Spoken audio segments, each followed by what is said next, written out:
Both of you incompetents need to vanish from the headquarters immediately. It's an urgent transfer. Apparently, they're understaffed over there and things are getting pretty bad. Chuck, the department head, sneered as he ordered the transfer. What the heck? This is just harassment in the form of an emergency demotion. But next to me, George, my junior colleague, didn't seem to mind. Working at the Dream headquarters was fulfilling, but Chuck's harassment was unbearable. Day after day, only George and I were forced into pointless overtime. If we got along with any employees, he'd harass them too.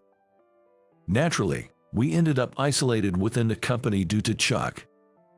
There were even times when we couldn't see company-wide emails, all thanks to Chuck's harassment.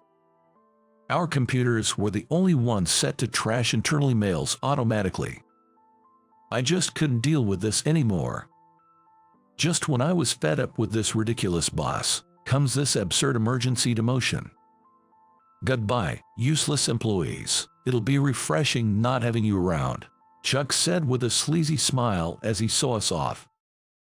Yes, we'll do our best at the new location, George replied with a broad salesman's smile. Yeah, good riddance to him, and I'm glad to have a fresh start at a new place. In my heart, I was responding the same way to Chuck. My name is Joe. I've been working at this car manufacturer for 5 years. But now, I've been happily demoted. The reason was that I stood up for George, who was desperately enduring Chuck's bullying. The moment I defended him, I too was branded as an incompetent employee and suffered Chuck's harassment alongside George. But this demotion means a goodbye to Chuck, which feels refreshing. George and I were assigned to manage a small dealership in a remote town, but this place is dirtier than I expected. This area's been declining, and we hardly get any customers. That's what Dan, a longtime salesperson here, said. The previous manager apparently neglected the store's maintenance and was terrible at customer service. That was apparently because the previous manager lost motivation due to the lack of customers. Got it, so let's start with cleaning up the place. George, you start with the windows. Yes, boss. Are we starting right now? Notice something, act immediately. This is the secret to winning over customers. With a smile, I said this to a surprised Dan and we began cleaning. While cleaning, we decided to also quickly check the scattered documents and the condition of the cars on display. That's when I stumbled upon a little treasure. I decided to ask Dan about this find. Oh, that car, it doesn't run anymore, but a customer insisted we keep it since it was made by us. I see. What caught my eye was the first car ever sold by our company in the 1950s, known as the No. 1. It's a battered old car, but any retro car enthusiast would be thrilled to see it. Boss, it'd be fun to get this running again, wouldn't it? Indeed. Shall we try fixing it? But to fix it, the engine's ruined, right? Besides, we can't put our budget into a wrecked car like this. Don't worry about it. I'll handle the costs with my savings. Leave it to me. Believe it or not, I'm actually a certified auto mechanic. I'm quite the car enthusiast. Back when I was at the headquarters, I tried restoring vintage cars several times. Well then, first things first, let's search the internet for someone who has an engine. Worst case, we might have to build the parts from scratch. If it comes to that, we're out of our depth. No worries. When the time comes, we'll have some help. Yes, right. George grinned at my words. Help. Do you know someone else who's an expert on cars? Dan looked puzzled, and I smiled confidently. A few days later, we received a call from an unexpected person. I'm sorry to bother you, but is Joe there? What? CEO. Why are you calling our store? Dan was so surprised that he stood up with the receiver still in his hand. I just need to ask Joe something. Yes, I'll pass the phone to him. Dan quickly handed me the phone. I cheerfully accepted the call. Hello, Joe speaking. I never expected a call from you, Keith. I was surprised by that internet post. To think you're restoring our company's first car, but to find that its parts, even if just the exterior, still existed. Yes, it was quite a shock. The engine is preserved at the headquarters, but restoring it is nearly impossible without the blueprints or molds for the other parts.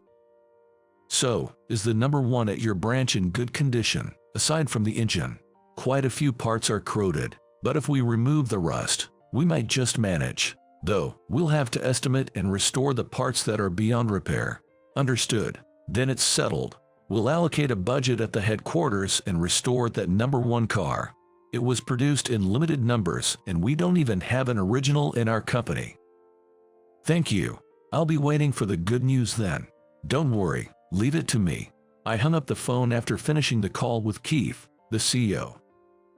Looks like our powerful ally is already making moves. Dan looked at me in surprise. Keith was the ally. Wait, Joe, who exactly is he? We're nothing special. Back at headquarters, we've worked on restoring vintage cars a few times. The CEO himself got involved in those projects. George said what I wanted to say. I get it now. You intentionally called for the restoration of that car on the internet to draw attention from headquarters. Exactly.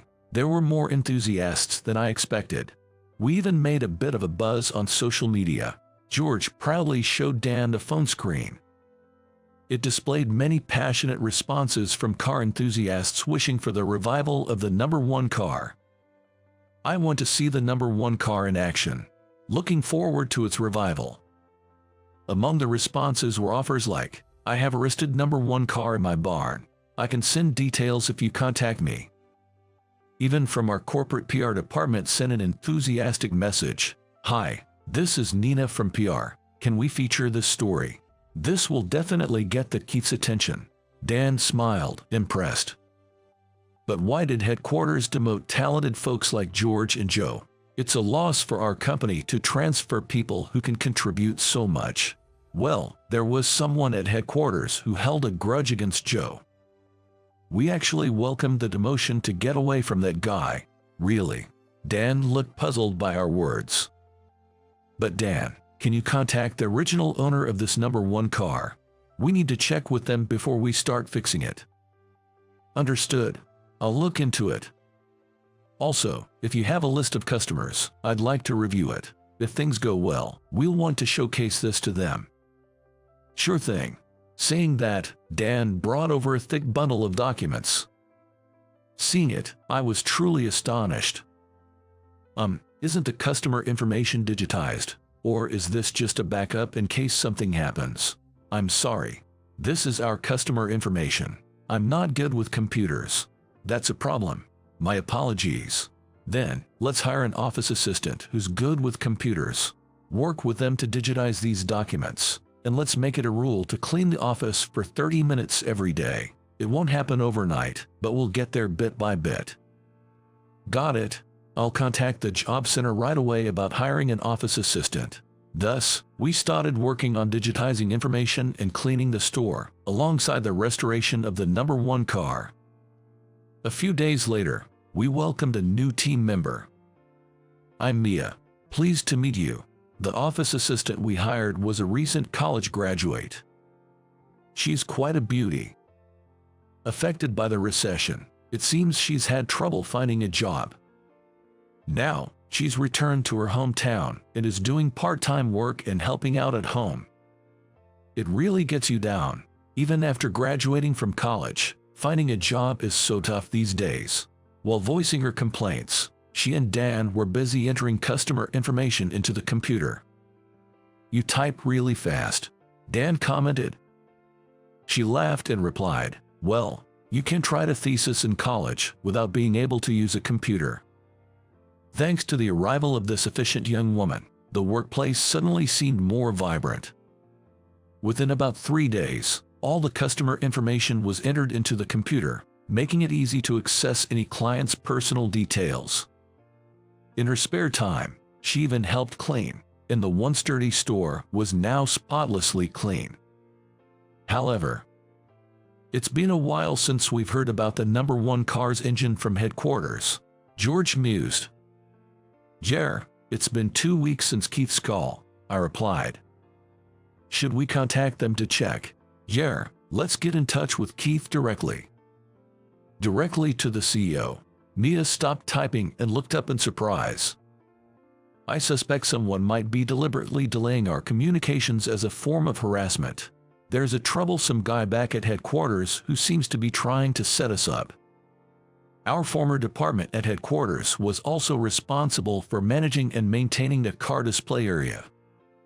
All the items on display were under the management of the same department. Probably, that annoying Chuck was interfering, causing the delay in the engine's arrival. But this project should have been authorized by Keith. We might need to give him a piece of our mind. George and I were calling it Keith. Joe, I haven't heard from you in a while. What's up? Sorry, Keith. The engine for the number one car from our old department hasn't arrived yet. It might be quicker to inquire directly with the department than through me. Actually, we've been experiencing harassment in that department. What? I explained to Keith all the harassment we faced from Chuck in our department. I was under the impression that your transfer to the regional store was your own request to liven up the branch. We didn't want to cause any trouble, so we kept quiet about Chuck's harassment. But when he starts interfering with a project directly approved by you, that's a different story. We're not generous enough to tolerate someone who harms the company's interests just to harass others. Understood. I'll have a word with him personally. Is that all right with you? Thank you very much. I was eagerly responding to Keith. The fallout was as expected. Joe, what did you tell Keith? Why do I have to be demoted now? Chuck called in a rage.